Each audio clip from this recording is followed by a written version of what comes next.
everyone. This is John and Jackie with OpenLove101.com, and we're here in New Orleans to celebrate Mardi Gras. And one of the questions that we want to talk about today is single men. And when I say single men, I'm talking about single men coming into a swingers club. Like Colette, where we are. Right. And questions that maybe they have on what to do, how to approach couples, my experiences with single men in regards to what I find appealing, and maybe this can help them the next time they decide to venture into one of the clubs, and maybe can try out some of the newfound knowledge that they learned from watching the video. Yeah. And actually, John and I were having this conversation before we decided to tape this segment about this very thing. And my take on it with John in regards to being in the club and being approached, my favorite thing and what I guess has worked on me is when they approach me and just want to visit. They sit down, they want to take the time to find out a little bit about me. We exchange our names, we talk a little bit about either what they do, why they're in town, do they live here, just simple conversations. We're already in an environment that's sexually charged. We're in a swingers club.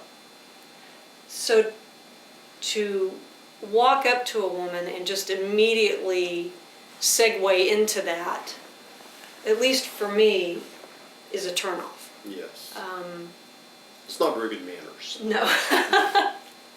Well, and... Hey, I've got a 10-inch dick. You want to go have sex? Yeah, that's going to be a big... Oh, by the way, I'm John. Right, yeah, that's going to be a big no. Maybe. But I think it's important for men to know, because, you know, I can sympathize with a single man coming into an environment where a lot of the pressure is on them to come up and start conversations. And not only with a single person, but then sometimes with the club, you've got a couple that you're approaching. And I think that can be even more intimidating, because not only are you dealing with the woman, but you're dealing with the woman's partner.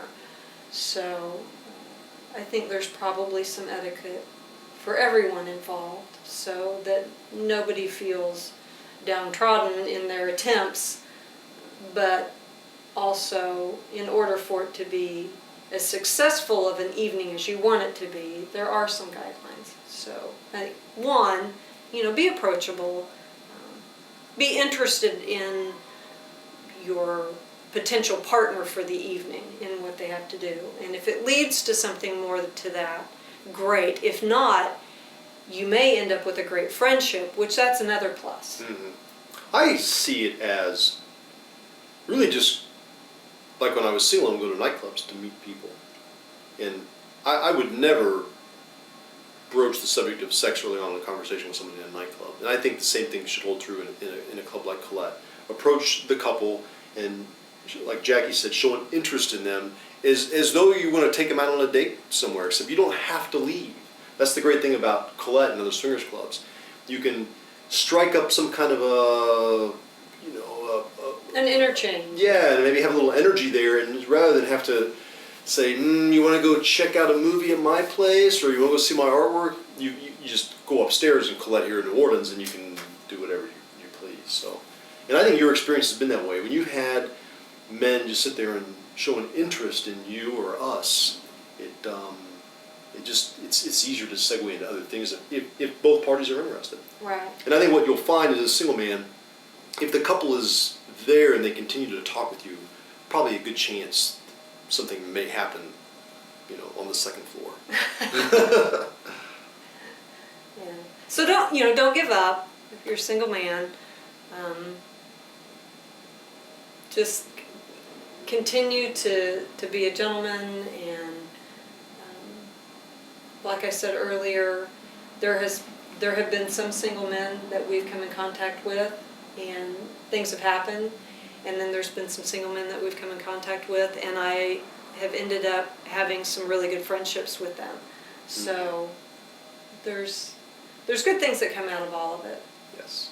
But And be sure to subscribe to OpenLove101.com, and you'll get updates about videos and blogs that Jackie writes. And we will see you all on Bourbon Street. Bye.